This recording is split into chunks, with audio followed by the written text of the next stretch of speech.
وەکو لوجنەی هاوبەشی قایمقامەتی قەزای کفری کە بریتیە لە مەڵبەندی تەندروستی سەرەکی کفری و بەشی ئابووری ئاسایشی کفری و بازرگانی و لایەنەکان تر من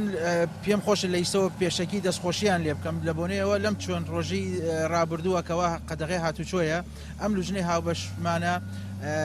بەیانی و نیمەڕۆ ئێوارە و شەویان خستەتە سەر بۆ ئەوەی چاودێری بازار بکەن ئەو مارکێت و بازار و دوکاندارانی لەوە کەوا بۆیان هەیە بیکەنەوە لەم ڕۆژێلە جەنابتانیشەی بینن لەم دووسێ ڕۆژە زیاتر لە 3 تەن زیاتر خۆراکیان کردێ ئەوانەی کشتی خراپ بۆنیان ماوەی بەسەرچویان ڕۆیە هەرچی ئێمەش لە ڕۆژانی داهاتووە وەتەماین یعنی ئەگەر لەمە دووە هەر دوکاندارێ هەر مارکێت تێپابندی ڕێنمایەکانی تەندروستی و یان ڕێنمایەکانی قایمقامەتی قەزای کفری نەبێ ئێمە بەتوندی ئیجراعات بکەین لێلیان یان داخستنیان بێ یان غەرامەکردنیان بێ زۆر دوکانیش لەم ماوەی ڕابردووە غەرامەش کراوە.